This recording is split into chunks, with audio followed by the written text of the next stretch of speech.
Hello, everyone. I'm Matthew Allen, and welcome back to the What a Thought podcast. And I would just like to say that I am exhausted.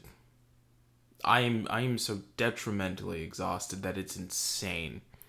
I have been swamped in projects. I like classwork, working on finals because this is my last semester. I know I've mentioned it a couple of times, but this is my last semester. I'll be getting my bachelor's, with a minor in a bachelor's in, what is this considered, fine arts? No, it's not liberal arts, is it? Whatever my whatever my major falls under, with a minor in psychology, and I feel like nothing is like capable of providing me sleep right now. Nothing at all. I am just consistently doing work and then having to be up late because it's the only time where I can maybe interact with people. And I know what you might be thinking, like, well, don't prioritize interacting with people. And I don't. Usually it's me having to be up late and interacting with people for projects because I finally finished up doing everything else that I needed to do in the day. And so then I'm suddenly capable of being like, oh, I can go and respond to this person, give them the info that they wanted, this and that, or the other, twist, shout, and let it all out. Whatever else happens in that one song. And it's just... I'm just so exhausted. I'm so sleepy. I had to record something before. I had to record this early. I am... What am I doing right now? Well, right now, because it's Monday, the day it came out, I would have been in class. But currently, right now, Sunday, normally, when I would record this, I will be flying back in to St. Louis and then heading back to the town where my campus is, because I'm heading off to celebrate a family member's birthday. It's a surprise party, but it's happening on Saturday, and this comes out on Monday, so it's okay for me to say it here. I'm not spoiling anything by saying it here. They'll all be fine. But I'm heading off to do that, and it's such a... It just feels like a really long day is about to occur over the course of a whole weekend, because I have to drive like 2.5 hours to get to the airport for like a 6:15 a.m. flight, where I have to also park my car because I don't have anyone who would be willing to get up and then drive me that distance and then drive back and then drive back out there to get me again and then drive back, because I think people would much rather I told them that they're the worst person in the world for not taking me than ever offered to take me. And that's okay. That's fully acceptable. I get it. I wouldn't want to be the person to drive someone out that far and then drive back and then drive back out to get them and then drive back either. So I'm doing that, and I'm parking my vehicle. And it's just like, it's so long. It's going to be such a long day. I know I'm not going to sleep on that plane because I don't do that. That's not my thing. I struggle with that a lot. And I feel like if I was on a really long flight where I can't do anything except be on the flight or sleep, then I'd be a little better about it. Like, I'd be like, oh, okay, yeah. Like, I'm gonna sleep now. And it would be okay. But, like, currently, my brain is just so mushy. And it's just like, I can't do it. I'm about to yawn because I'm exhausted. I had to take not even a nap, just a break, because I was recording something else before this. The normal, usual recording that would occur today. And I got up from what I was doing. My whole body was just like, "Ugh." And I said, yeah, I'm gonna go lay down. I walked and I laid down. And I did just lay there for like 5 minutes. I barely did anything. And then finally I got back up and was like, all right, time to get back to it. Let's get on this grind, boy. Let's do it. And then I got up and, yeah. Now I'm here, recording this, prepping. I don't think I've ever been a part of a surprise party.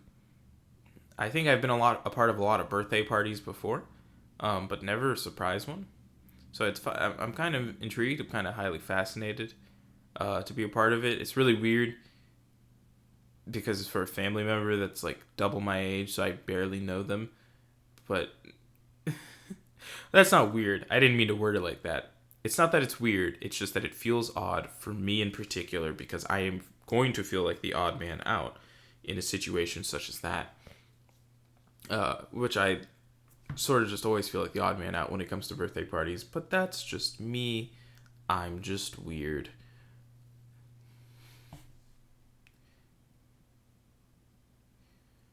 I'm reading a stupid text.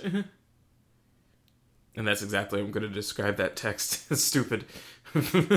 No, you don't get to have context. Just know that it's stupid. But I'm working on a lot. I'm working on a script for a particular class that I'm highly fascinated about. It sprung about in transforming a fairy tale until the point it was near unrecognizable. And I chose to do donkey skin, which... for those who don't know, that is a French fable. I don't even think it's that long. It might be like 4 pages. It might be 16 pages, actually. It's one of those two. Here, I'll Google it. I think that's one of the fun advantages of being on this desktop that doesn't explode. Is that I can keep recording and do things like Google. Like, I can go back here and be like, donkey skin.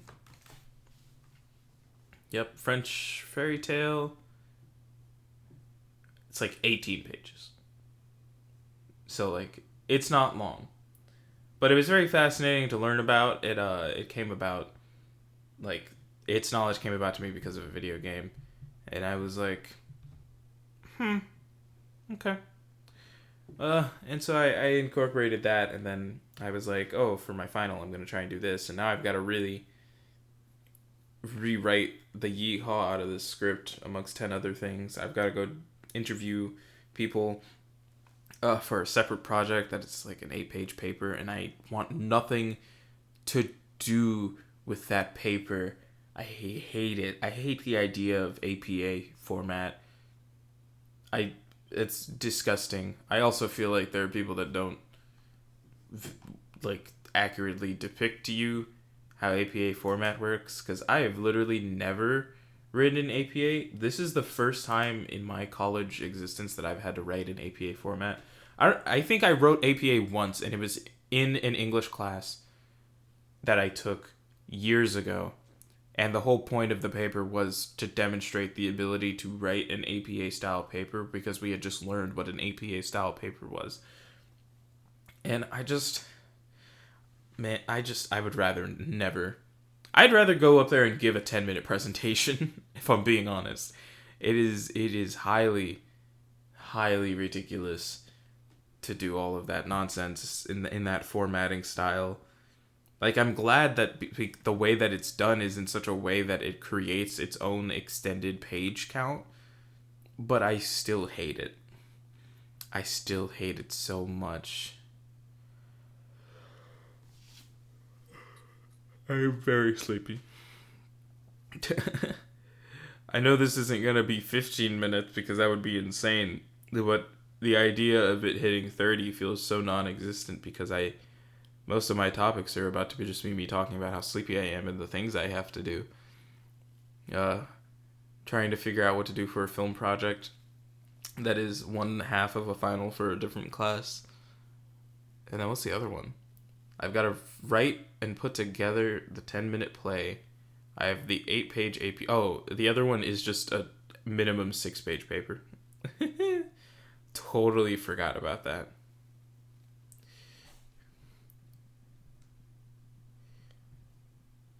But I'm fine with that paper. It's for a class I like. Not to say I don't like the other classes, because I do like 2 of the other classes, and I won't tell you which one is the one I like and which one is the one I don't until the semester is over, because then they'll have to speak to me like an adult and not like a student that they have a weird power trip dynamic over.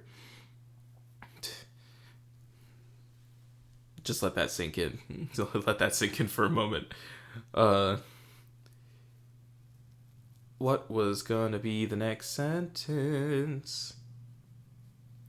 Yeah, I don't mind that 6-page paper. It is for a Gothic. Well, hold on. Before I go and butcher what the class is, let me see if I think I've got. I think the syllabus is sitting really close to me. Yes, Hollywood Gothic, Aldrich, Hitchcock, Wells, Wilder, and essentially it's us examining the instances of the literary idea of the Gothic making an appearance in films that are not considered to be the Gothic films. Because when people think of the Gothic and they try to attach it to movies, you tend to get in more recent times you kind of get the more like Guillermo del Toro stylings of things, such as Crimson Peaks. He's got a vast majority of elements of it in other works that he's done, like Hellboy, his Hellboy adaptation and stuff. But like if you can envision Crimson Peaks and like the old school clothing style and the like creepy mansion and the damsel in distress or the like fumbling what is it, hero, like male hero, or the past coming back to haunt them, like that's the Gothic. So we've been examining these movies and pulling the aspects of the Gothic that are displayed in them. I've been writing on them, and it's honestly been really fascinating because it's interesting to kind of see not just like all of these movies that I haven't seen. Every time I've mentioned an old movie, which sounds mean, but every time I've mentioned an old movie, it's been because of that class. So all of the Orson Welles stuff has been because of that class. All of the things before Orson Welles, Spencer, Rebecca. What other things did I watch in that period of time? Oh, Citizen Kane. I can't remember what the stuff from the first paper was because that was at least 2 months ago at this point. But all those movies that have been brought up, they're from that class, and I know I've probably mentioned it before, and you're hearing it again. Okay, you just have to accept it. Accept it. I'm your new mom now. I mean, I'm your new dad now. Sorry, I've been prepping a game for Co-op Summer where I have been having to play as a mother, and my brain just autofilled like, yeah, I'm the mom here, not you, duh. And it was like, no, I am the father. So go ahead and close your mouths in the comment already. But what did we watch? We watched Notorious this past week, which I believe to be an Alfred Hitchcock movie. That was pretty cool. I had realized I had seen 2 clips from that movie without realizing that I had seen 2 clips from that movie. And once I had realized that, I was just kind of like, oh, I do know this movie. But not because I had seen it, just because I knew it. And it was highly fascinating. I thought it was very intriguing. It was interesting because the Gothic is present. Like, the Gothic is there. It's just that, like, the Gothic is, not lightened, but it is in light. Because normally when you think of the Sunset Boulevard, that was another one. Like, when you envision the Gothic, there's a lot of dark, there's a lot of decrepit. And there isn't so much dark, decrepit, like, spooky in this, but all of the aspects that would be the Gothic are there. They're just not dark.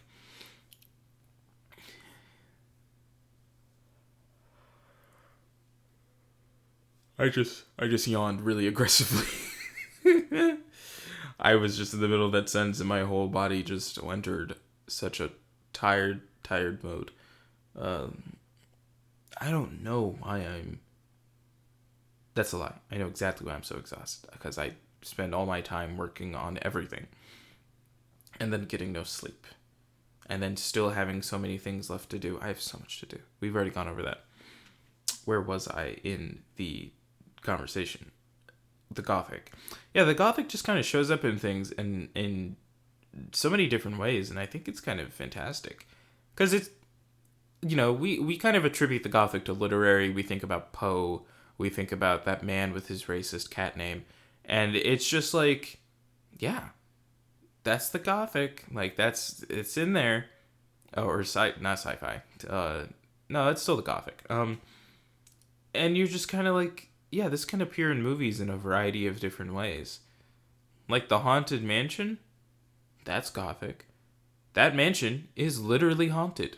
It is old and decrepit. It is quite literally the past coming back to haunt you because one of the characters tries to steal Eddie Murphy's wife. I'm talking about the old one. Tries to steal Eddie Murphy's wife because she is like either the reincarnation or looks like his past wife, his love, that the one dude, the other evil ghost dude killed. So like it's literally the past coming back to haunt you. There is a damsel in distress. You know, there's it is got almost all of the defining characteristics of the Gothic. But it's a movie. And I think it's interesting to be able to now have the knowledge base and the ideas of the Gothic sitting in the back of my head so that I can look at stuff like that and just point and be like, that's Gothic. That's the Gothic. Those are elements of the Gothic. Like, it's fascinating.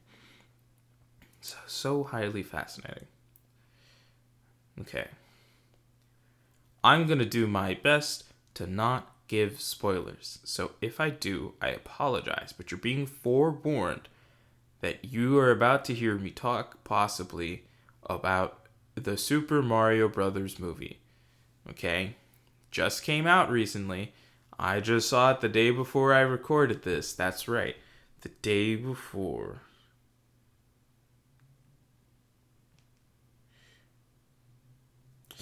So, saw the Super Mario Brothers movie. And I must say that it is pretty damn good. It's pretty damn good. I had a lot of fun with it. Am I still disheartened that we kind of handed off Charles Martinet to do nothing? Yes. Yes, I am. I think Charles Martinet should have played, I don't know, anyone else. A real character. One of the characters that he has played. Even if briefly. But they did not let him do that. And I'm a little disheartened about it. They did the Last of Us thing. Sorry, no. They did the Batman thing. I'm going to reference Batman the Brave and the Bold for a second. Where they had him play the father of the character that he has, like, made, that he is the standard definition for. Which, to clarify, there's a Batman in the Brave and the Bold episode where I think it's Spectre. It's either, I think it's Spectre or it's someone else that my brain is blanking on. Sends Bruce back in time. And he gets to go to a costume ball and talk to his parents and meet Thomas and Martha Wayne while he is an adult. And he, remembers the fact that his father wore a bat man. Like a bat spaceman, not a Batman costume, like a bat spaceman. To this Halloween costume, and that it must have been in the back of his head when he designed the Batman suit. And then his father, Thomas, speaks, and he is voiced by Adam West. And Adam West is very well known for being the voice actor, not the voice actor, being the man that played the very first live-action Batman. They were very campy. Some people look on them and think they're terrible, but it walked so that everything Batman related afterwards could run. But they have that in there, like it's a symbolic thing of the fact that this man is being the father of Batman as he is the father of Batman. Bum bum bum bum. And they had Charles Martinet playing two characters, Giuseppe, which was a character that I feel like I've seen before, but he kind of stands in as the idea, if I could spell it right, of what Mario is if he wasn't like a fleshed out character for the movie.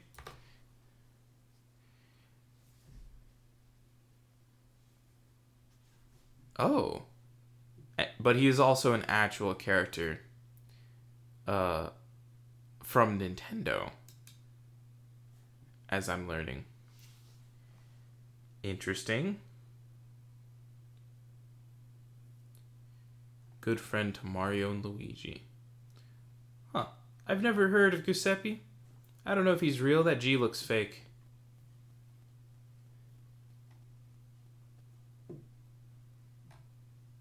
He might be fake. And if he's fake, that's fine. It might just be one of those color things where it was like, oh, we had like multiple colors in the game. You know how they did like in Mortal Kombat. But he plays that guy, and then he also plays Mario's father in the movie. And I was just kind of like, I mean, I guess that's cool, but no. I'd rather he just was Mario, or was, I don't know, anything of importance. Like they even donned that character in like the Mario colors, just inversed. So he's got blue shirt, red overalls instead of blue overalls, red shirt. And he's even got a red cap. It's a little flat cap. And I was just like, okay. All right. That's fine, I guess. But I wish they could have done, I don't know, something. But there was a lot of references. Lots of references. There was also a beautiful usage of music from the games. There was a lot of sequences that involved hearing some form of sound effect or music cue that was pulled right from the world of Nintendo, but incorporated in such a way that you just kind of loved it. I thought it was fun. I thought it was a lot of fun.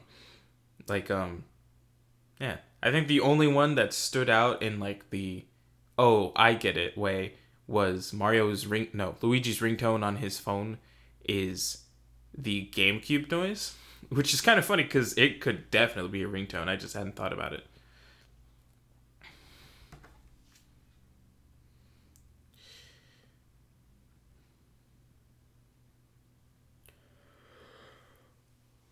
I've left my water across the room because I'm stupid. Like that was a fun use of the music. Princess Peach was like ushered out of her castle onto the adventure to the sounds of, oh god, I think it was just the Mario theme, like straight up, like the do do do do do do do, but like on a thing. What is that called? A horn. It was on a horn. I know words. There's just a lot of different things in there that I just thought were nice, beautiful little nods to the gaming world that Mario had come from. So that was a lot of fun. I enjoyed the incorporation of different characters.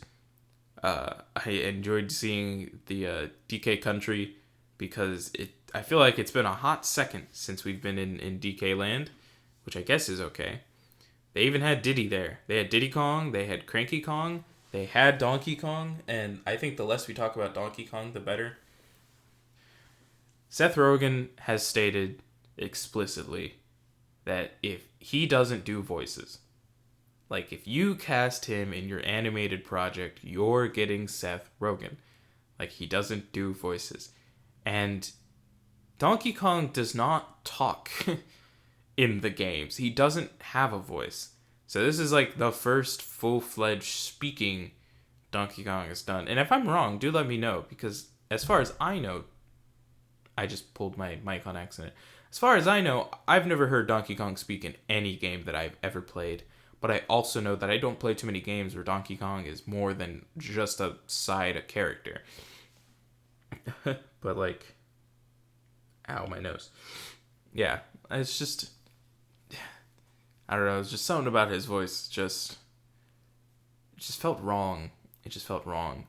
And I know the internet was up in arms about Chris Pratt being Mario for like half a year. But honestly, I had a lot of fun with it. I think like once it settled in and I was just like vibing, I had no issues with Chris Pratt being Mario. I was like, yeah, okay, I can take this. I was like, this is fine. Especially next to Charlie Day is his name, playing Luigi. I was like, I'm fine with this. I should look at that cast real quick. Not Supernatural. Space, please. Super Mario movie. Wahoo! IMDb, thanks. I had a lot of fun with that. I thought Anya Taylor-Joy as Princess Peach was actually Very nice. I don't know. I know her for very like few things here and there. That's a lie. I know her for a lot of things. I've watched a majority of her work. I I don't know that there's one I haven't seen. Because I've seen The Witch. I've seen... Oh god, what was that Viking one? The Northman. I had to think about that. I've seen The Witch, I've seen The Northman, I've seen The Queen's Gambit, I've seen The New Mutants. I saw The Menu. I know that... Oh, I haven't seen Last Night in Soho. There we go. I was like, there's one I haven't seen. And it's that, Last Night in Soho. And I like her in everything she's in. And I've got to say, like, her Princess Peach, I was like, yeah, I can accept this. This is fun. I was like, this is a lot of fun. I didn't realize Fred Armisen was being Cranky Kong. But then, like, once he started talking, I was like, I know this voice, but I don't know this voice. And then I saw the credit, and I was like, oh, okay. Jack Black as Bowser. If I hear Peaches one more time, I might have an aneurysm. But it is a little fun song. It's a little fun ditty. I'm sure eventually someone's gonna go and do a full, what is it? Full version. Those are the words. I'm really struggling. Can you tell? You know, but it is what it is. Kevin Michael Richardson as Kamek, which I believe is that little wizard one. Right? Yep, I was right. Well, aren't you? Yes. OG Goro in the Mortal Kombat movie, the original movie. Captain Gantu and Lilo and Stitch. Yeah, that's what I thought. I was like, you're a good chunk of things, but aren't you also in, if I can go back to like 2000 whatever when it ended. I have no idea when the show I am looking for ended.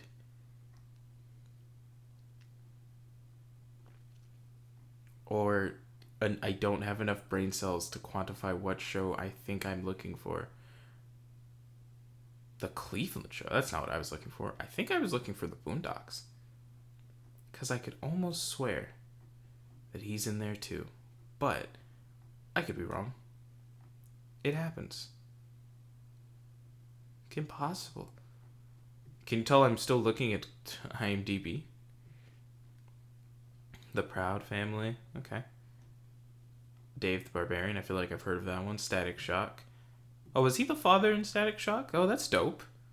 I did not know that. I like Static Shock a lot.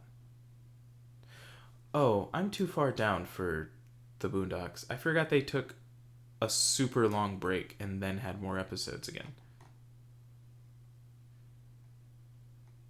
The Penguins of Madagascar, where he was Maurice? Anyways, that's a lot of things.